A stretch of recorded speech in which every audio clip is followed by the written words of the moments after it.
And we read in Jacob chapter 3, verse 13, how the Book of Mormon history was selectively written down. As Jacob says, 100th part of the proceedings of this people, that is the Nephites and Lamanites, which now began to be numerous, cannot be written upon these plates. But many of their proceedings are written upon the larger plates, and their wars and their contentions, and the reigns of their kings. The larger plates are also the plates of Nephi, but they are a more detailed account that Mormon, and also Nephi and Jacob, chose to select from in order to start this small record that we have called the Book of Mormon.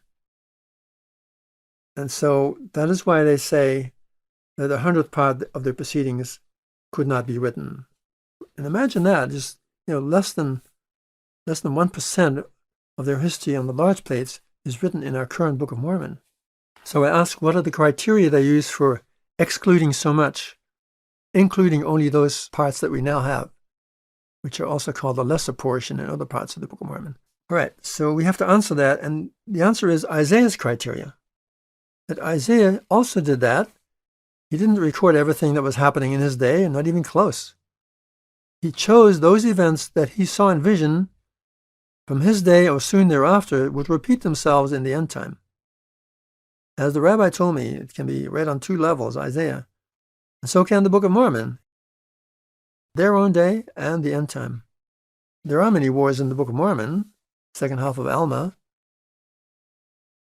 but those are very special wars that are described in great detail, as we'll get into in a moment. And then I'm quoting again from Words of Mormon 1:5, less than 100th part was written. He says, I chose these things to finish my record upon them, that is the small plates of Nephi, which remainder of my record I shall take from the plates of Nephi, and I cannot write 100th part of the things of my people.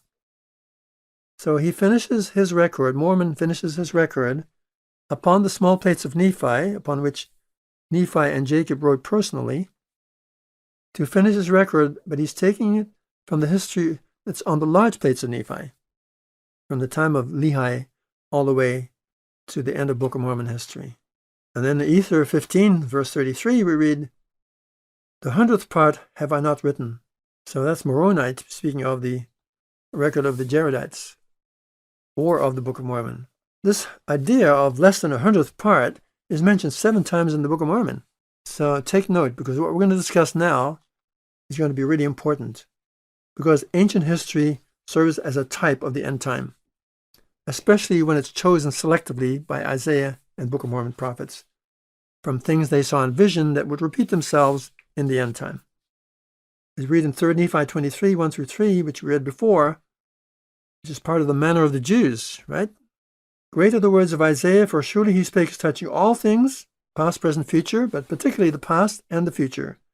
Concerning my people, which are the house of Israel, therefore it must needs be that he must also speak to the Gentiles, because the Gentiles are interacting constantly with the house of Israel. And all things that he spake have been and shall be, even according to the words which he spake. They have been in his day, and they shall be in the future. Same with the Book of Mormon. The Book of Mormon prophets were taught the manner of the Jews. And whatever they wrote, whatever any prophet writes, whatever the prophet Joseph Smith writes in the Doctrine and Covenants, same thing. It typifies also something in the future. That's a beautiful thing about Scripture. It's also prophecy at the same time.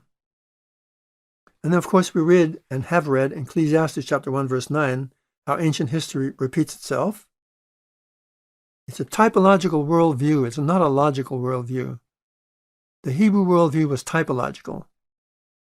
History would repeat itself, only on a much larger scale the next time, or each time. The thing that has been is that which shall be, and that which has been done is what shall be done. Right? There's no new thing under the sun. You've heard that expression. Things keep happening, and do we learn from history? Hopefully, yes. But guess what? Are people learning from history today?